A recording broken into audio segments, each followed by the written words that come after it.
Hi, welcome in or welcome back. Super excited for today, and can you guess why? Maybe you can hear it. So, huge apologies. If you're loyal to the podcast, I'm sorry about as of late because I've been so frustrated with the audio. Like, frustrated at a level, maybe a level 10.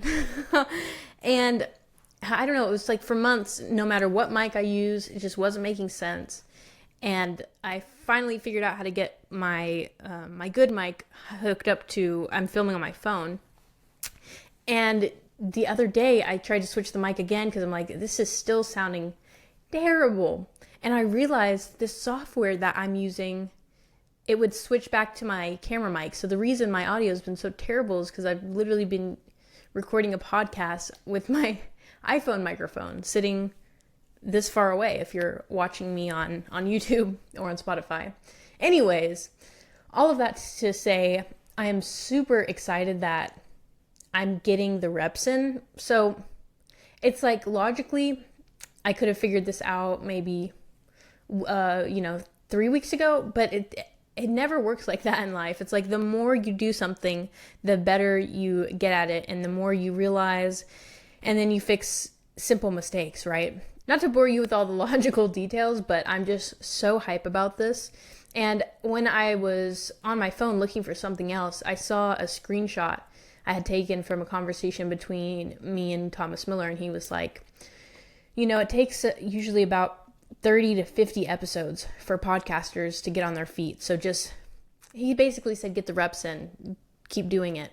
And I didn't take that advice, but hey, it's never too late to take advice. So here I am getting my reps in, and I don't even think I'm near 30 episodes, but I can only imagine the growth within 30 episodes. Another thing I realized was, so in order for me to check to see if my mic was working, I recorded a long podcast on my phone to see if I could get it where it needed to be on the back end.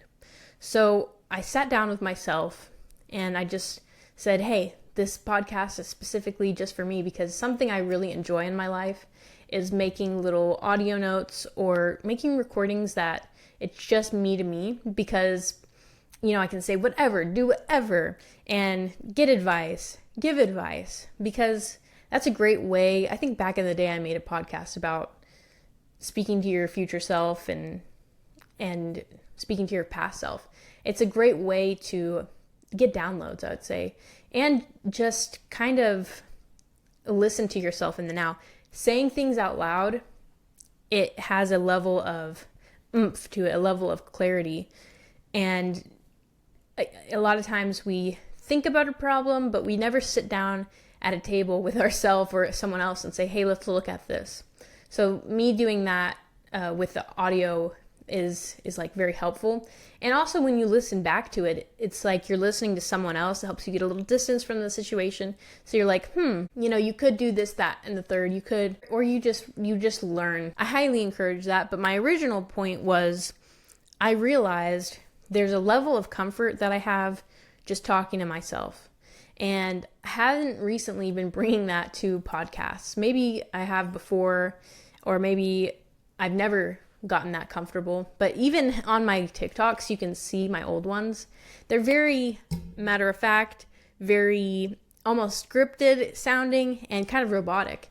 And I see myself now as I record more, as I feel deeper into what I'm saying, there's just a level of life there. And so part of my intention from now on is to just be aware of not getting too stuffy on here. It's only the internet. I can only never take back what I say on here. And I think actually that thought of, I can never take something back. I can never make a mistake. I think it holds a lot of people back. I've gotten to be the type that you just mess it up and you try again. The first episode of my podcast ever, it's called Ready, Fire, Aim. And that embodies what I'm getting at. A lot of people, if you don't understand, a lot of people, they want to make sure they're 100% right. They want to get their aim 100% correct, and then they'll fire. But newsflash, there's no such thing as the perfect aim. Nothing will ever be perfect. There's never the perfect time. There's never the perfect circumstance. And you end up waiting your whole life and never firing. But with the method of ready, fire, aim, you shoot, you mess up, you knew you were going to mess up. You shot without aiming. You knew you were going to mess up. And then from that landing, you can see how it lands and you can see how far off it is from your target. And so with you having done that action, you can now correct. And so now you've already gotten some momentum. You already messed up. And now that means you're one mess up closer to getting to the target. So then you ready, fire, aim again. And then eventually you get onto your target. So it's kind of the same thing I was saying earlier with just getting your reps in. And I think that's a big part of my life right now. I'm in my 20s, my early 20s. I just turned 21. And so I'm getting my reps in for everything. I think a lot of people are afraid to get their reps in. It takes courage to ready, fire, aim. Like when I started the podcast with that title, it was like, okay, I don't know what this podcast is going to be about. I don't know what I want to talk about. It's kind of intimidating putting myself out online. I'm literally like 19, you know what I mean? And any other negative belief that you have come up. But I just knew inside of me that it was an action that I wanted to take. And don't let yourself get bogged down by the details of it. If you know that there's something that you want to do and you know, hey, it might not be that good right now, but just ready, fire, aim it. For example, right now in my life, I got invited to speak somewhere. This is like a lifelong dream of mine. Like I'm drooling. But at the same time, this is a dream I've had my entire life. Yet the reality of it is, well, I've actually never given like somewhat of a seminar. I've spoken, I've acted, everything in my life has kind of given me the tools and set me up for this path. But at the same time, I haven't ever spoke to a huge group of people. And so it's like, well, this might not land. And honestly, the more you are okay with, hey, this might not land, this might epically fail. A, that gives you emotional freedom. B, it gives you permission to put yourself out there, do what you want to do. Because the truth is, I'm going to take that time on stage and I'm going to provide as much value as I can and do it in a way that I just love and have fun with it. So at the end of the day, if people don't resonate, if they don't take anything away from it, well, I at least had fun and I did my best. So really there's no losing. And I ready, fire, aimed. So I'll get feedback and I'll learn from that. If everyone boos me out of the room, well, I know they didn't like my thing. But I would never have that knowledge if I didn't put myself out there. And yeah, it's really intimidating doing something like that for the first time. But it's part of getting your reps in of ready, fire, aiming itself, right? You just got to keep going and doing what you want to do. You're either dedicated to living your highest timeline and living your dream life, or you're just not. Because the key difference is the universe is not discriminating. The universe is not giving me more opportunities versus the next guy. And it's not like, oh, we want Bob to succeed because he's a man, he comes from a wealthy family, so we're gonna send him more opportunities, and that'll be that. It doesn't work that way. The universe doesn't have favorites. It's lovingly indifferent. The difference is what you're willing to attract and say yes to. So for example, I know I want to be a speaker. I know I want to experience that path. So say I was out and someone offered to do karaoke, true story. And I'm like, I don't drink, I'm on sober. Everyone's on drunk and they're having the liquid courage to go do this, but I've never been in front of everybody. I don't know what to say. In the past, I've gotten, made fun of for singing. Puts me in an awkward position. Or I could say, okay, this is a great opportunity for me to overcome something that's not real, for me to learn more about myself and to be the person I want to be, because I do want to be in that position. While some people I was with, they're too scared. I was scared too, and I did it anyways. There's this concept of like, if your dream is coming, you're feeling relaxed and you're well, you don't feel uncomfortable. And it's like, well, that's not really true. Of course there's a level of comfort, but if you're currently a level 4 and you want to be a level 8, there's going to be some steps that you need to take to get to this level 8. And a lot of it is simply coming to a place of courage and having the courage and the acceptance within yourself to be okay to fail. What would happen if I miserably failed? Everybody saw it. They all pointed and laughed at me. What would happen then? Well, you can take that question. I invite you to take that question and ask it and follow that charge and keep asking, well, what would happen then? What would happen then? Oh, they would point and laugh at me, and then I would get bullied, and then no one would want to be in love with me, and then I would be homeless because nobody liked me, and they would throw eggs at me on the street, and then I would die because I would choke on one of the eggs, and I would pass out, and they couldn't resuscitate me. The doctors wouldn't touch me.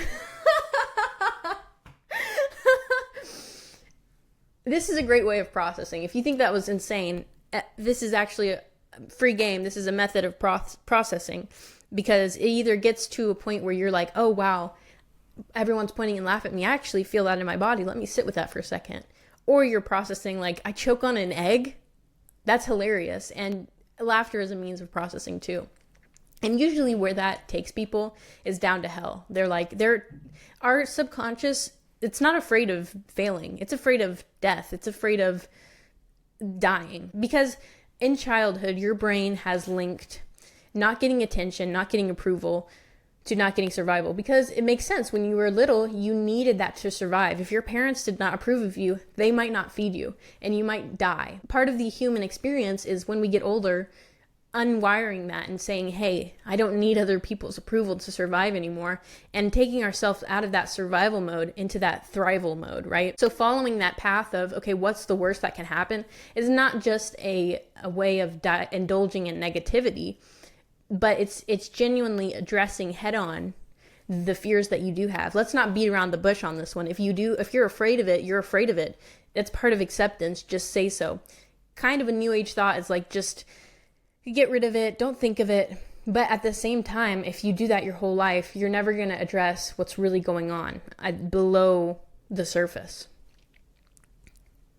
And once you've gone down that path of what's the worst that really can happen, it won't be charged anymore. Or when you ask yourself that question, you realize, oh, nothing bad will happen. Maybe someone won't like something. They'll have a thought. And I bet you've had a negative thought about someone before. Did they die? We have to come to terms with people are judgmental, and people have thoughts that they can't even control. I mean, I bet we can all relate to having a negative thought and being like, oh, don't think that, because it's rude or whatever the reason may be.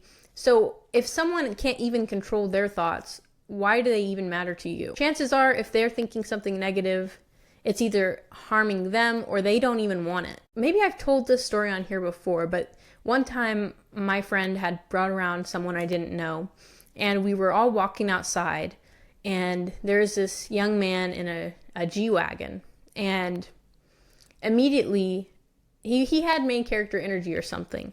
You know, he just was that type of person. If you know levels of energy 400Z, he was just kind of prominent. And so I noticed him, but immediately the conversation went to him, and she started saying like negative things like, oh, those aren't my type of people, like yada, yada, yada. Stuff that she doesn't even know about. She doesn't know this man. I don't know this man. We don't know this man. We don't know what he's like or his actions or his thoughts from a can of paint. I thought that was so interesting because from the outside perspective, she was judging him because he had money. Yet on the flip side, say he was in a beat up car and didn't look as nice. I would probably be walking with another woman and she would say something like, he really needs to get his stuff together. Like, no one's gonna like him because he doesn't have enough money. And in that moment, I realized how true it is that people are always going to judge you for something. If the people are judgmental, it has way more to do with them and a little to do with you. It literally does not matter what you are doing. There's always going to be someone who lives in a judgmental state. It has nothing to do with you. It has to do with how they've prioritized their attention and their vibe. You could be living your ideal life. You feel amazing and someone comes along and judges you, and you have to be okay with that. Or you could live a life that you really don't want, but you did it for other people's approval, and yet still people come around and judge you for it. There's always going to be someone judging you. There's no way out of judgment. You have to go within yourself and find out, hey, what is it that I truly want, so that when the judgment does come, I know that I've picked my choice. And maybe that sounds negative to you, like, oh, you're always going to get judged. But accepting that within other people is a service to them. And not just to them, but to yourself. The levels of energy, the levels of consciousness, the map of consciousness, whatever you want to call it, it's real. And there are people that are in pain, that they just want to project that pain. It's part of being a human on the planet Earth. This is part of the deal here. The more you can be compassionate and understand that some people just need to project their negativity because it raises their vibe, it helps them feel okay, the quicker you can move on. Maybe you aren't one of these people, but I hear so much of, man, I'm stuck caring what people think. Like, I want to do this, but I can't because someone might have a thought about me. And I really encourage you, if that's you, take a moment and time whenever these moments come up, and from a centered place, ask yourself what you really want. Because a lot of the times, what we think we want can come from outside influence. Maybe you want to have your music loud in your car as a rebellion you didn't get to as a kid, and now you want it loud, and you want everyone to know that you listen to the best music and it's poppin'.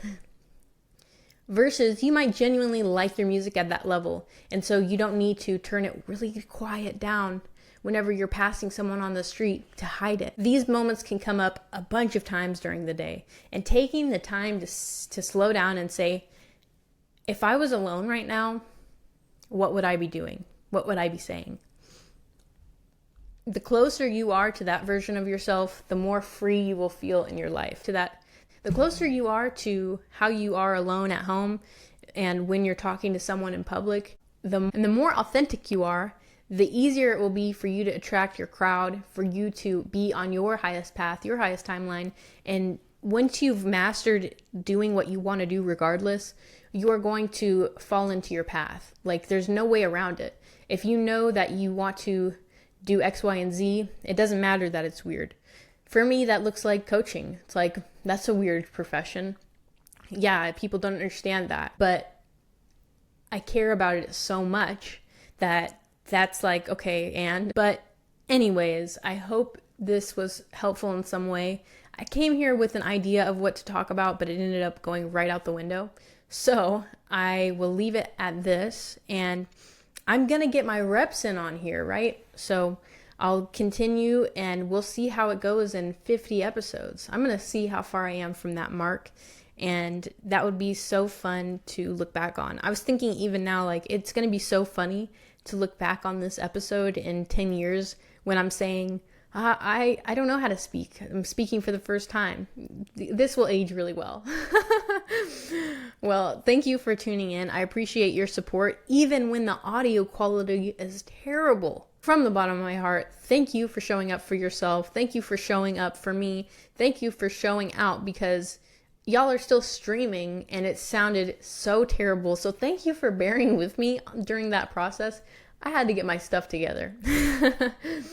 So I appreciate you. Give me feedback if you think I should talk about something, if you think I should not talk about something, if you think I should film differently, if you think I should talk differently.